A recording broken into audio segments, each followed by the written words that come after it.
Всем здравствуйте! Вы на моем рукодельном канале, где всегда можно найти интересные идеи для творчества. С вами Любовь. Пришла пора отправить остатки тканей в дело и сделать из них красивые и полезные вещи.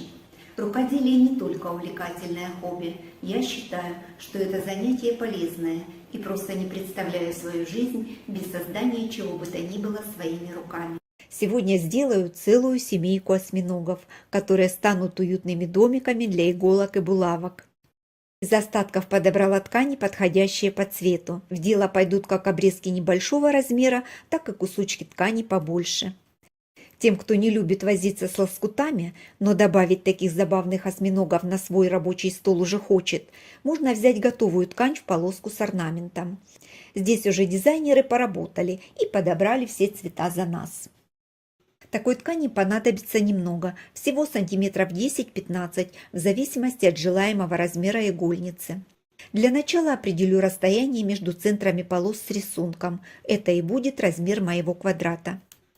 У меня 10 сантиметров. Сделаю разметку. Мне понадобится 8 квадратов. Сначала по разметке разрезаю на полоски. Орнамент ткани идет со смещением, и я выровняю верхний край по цветочку. От линии откладываю 10 сантиметров и размечаю последнюю сторону квадрата. Ткань я отрезала с небольшим запасом, и у меня есть место, где развернуться. Вырезаю все по разметке, и мои детали готовы. 8 одинаковых квадратов 10 на 10 сантиметров. На следующей ткани расстояние между центрами у меня 11 сантиметров. Соответственно, квадраты вырезала 11 на 11 сантиметров. Для пошива можно использовать и ткань с мелким рисунком. Тоже будет смотреться интересно. Все отобранные ткани я проутюжила и подкрахмалила. Ткань, подготовленная таким образом, в готовом изделии будет выглядеть дороже. Для лоскутных игольниц буду собирать разноцветные квадраты. Эти заготовки одинакового размера. Квадраты 3,5 см, а полоски шириной 2,5 см. А эту заготовку сделала побольше. Люблю игольницы большого размера. Акцент в изделии будет на квадратах, поэтому старалась вырезать похожие цветы, чтобы смотрелось одинаково. Подобрать одинаковые вишенки оказалось сложнее, кусочек ткани был совсем небольшой. На этой ткани рисунок не сильно выражен, и квадраты нарезала без подбора. Сборка квадратов очень проста. Совмещаю срезы квадрата и полоски, отрезаю нужный размер и соединяю строчкой. Закрепки по краям не делаю, поэтому использую длину стежка 2 мм, так шов не будет распускаться. Отгибаю полоску. Придавливаю. Прикладываю полоску по длинному краю. Отрезаю по размеру. Продолжаю сшивать квадраты по кругу. Когда ряд заканчивается, добавляю ткань другого цвета и продолжаю собирать блок дальше.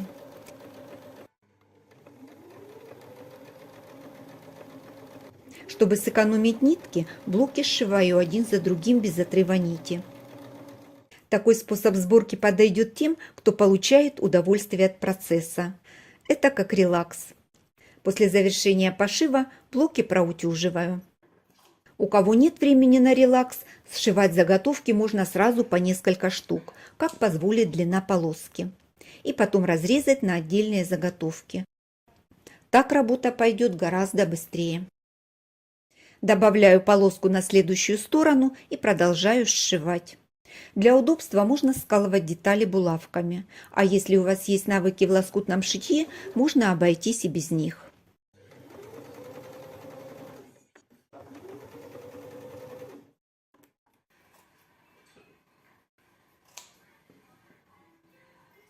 С одним цветом закончила, перехожу на следующий. Времени на сборку квадратов у меня ушло совсем немного. Сделала заготовки для 5 игольниц, в каждой по 8 квадратов. Учитывая направление рисунка, складываю квадраты по диагонали и соединяю срезы. Все квадраты складываю в одну сторону, совмещаю уголки и выравниваю срезы. Начинаю шить с закрепки. Длина стежка 2 мм. Дохожу до уголка. Разворачиваю заготовку на игле и продолжаю строчку. Прохожу небольшое расстояние, ставлю закрепку. Перемещаю заготовку дальше, не отрывая нить. Ставлю еще закрепку и продолжаю строчку до края. И здесь опять закрепка. Отверстие для выворачивания делаю на одной стороне. Располагаю его ближе к центру. Так удобнее будет заполнять треугольник синтепоном. Вот такие яркие разноцветные гирлянды у меня получились. Разрежу их на отдельные треугольники и сразу удалю лишние нитки возле отверстия для выворачивания. Углы в треугольниках острые, и чтобы после выворачивания они хорошо смотрелись, припуски срежу до 2 мм.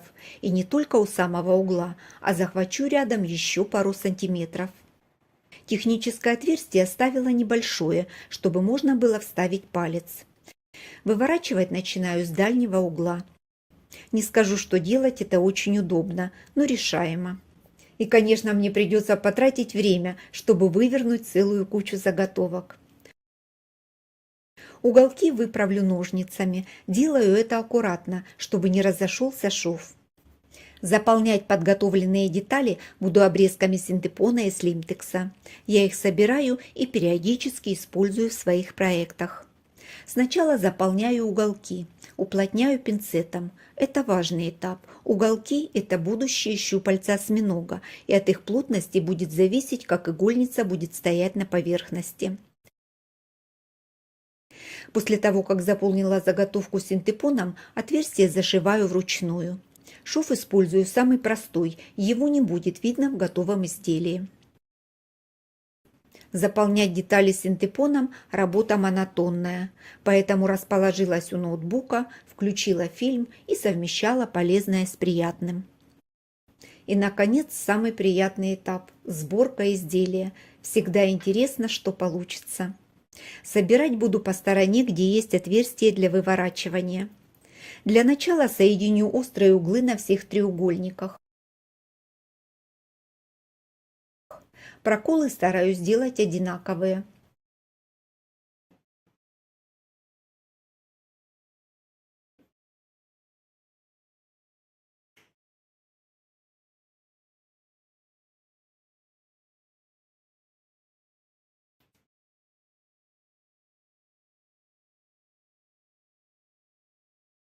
Сильно затягивать не буду, но узелок сделаю покрепче.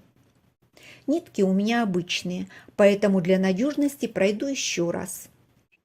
Закрепку сделаю обычную и конец нити спрячу внутри детали. Теперь соединю прямые углы треугольников.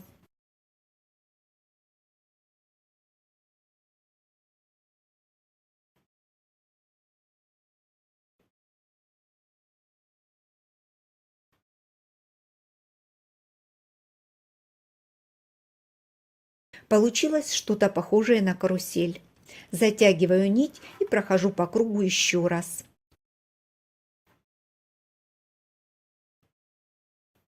На этот раз затягиваю нить как можно крепче и делаю закрепку. Осьминожек готов, осталось украсить ему макушку. Можно подобрать пуговку по цвету или пришить большую бусину. Я решила обтянуть пуговицу тканью с синтепоном.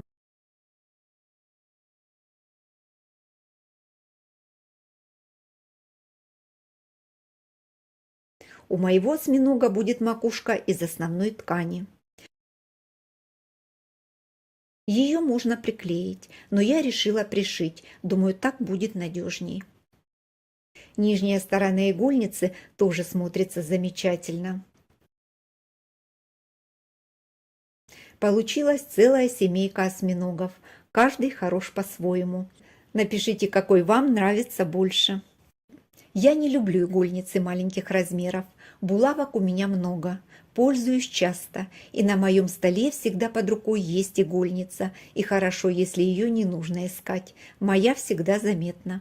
Рукоделие и творчество украшает нашу жизнь, делает людей добрее, потому что нельзя творить только для себя. Теперь своими швейными шедеврами можно делиться в моем телеграм-канале. Присылайте фото своих работ, думаю, всем будет интересно. А я на этом с вами прощаюсь, до встречи в новых видео и в чате телеграм-канала.